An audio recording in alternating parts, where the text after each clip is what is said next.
नारी। अगर मैं पूछूं यह सृष्टि किसने रची है, तो भगवान का नाम बताएगी दुनिया सारी। और अगर मैं पूछूं भगवान को किसने रचा है, तो क्या किसी के मन में आएगी एक नारी। एक नारी, एक नारी, एक नारी,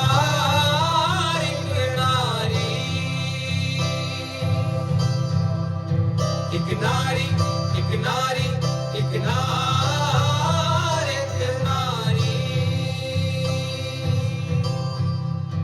एक नारी निहित जिसमें जग के नियम, एक नारी निहित जिसमें सारे जीवन, एक नारी निहित जिसमें जग के नियम, एक नारी निहित जिसमें सारे जीवन, एक नारी, एक नारी, एक नारी, एक नारी।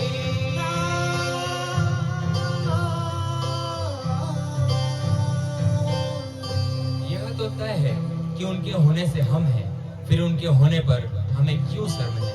जब किसी घर में बेटी पैदा होती है तो उस परिवार के किसी न किसी सदस्य के मन में यह विचार आ ही जाता है कि काश लड़का हो जाता, जो बुढ़ापे में हमें संभालता, या समाज के तानों से हमारा परिवार निश्चिंत हो जाता।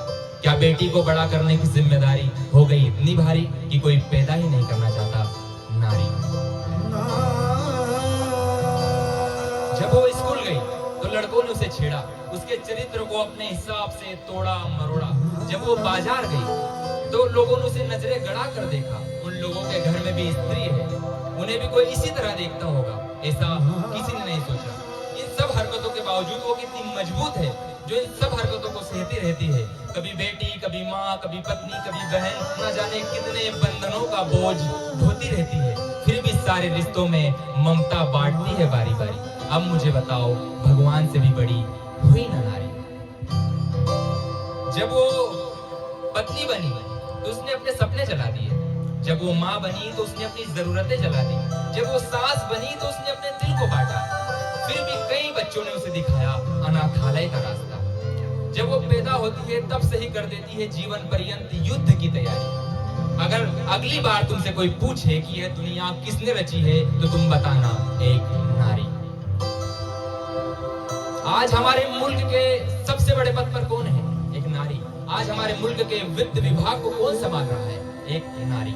महिलाएं न विज्ञान में पीछे रही, न राजनीति में, न कला में, न समाज सेवा में, लेकिन फिर भी यह समाज उन्हें प्रताड़ित ही करता है, ये समाज उनके साथ भेदभाव ही करता है। लेकिन अब जब हम जान गए हैं उनका पद, तो आइए हम नई पुलिस महिलाओं की उपलब्धियों का जश्न मनाने की शुरुआत करते हैं, उनकी सुरक्षा, समानता और गरिमा को सुनिश्चित करते हैं। आखिर यह तो है हमारी जिम्मेदारी कि सम्मानित व सुरक्षित रहे हर नारी।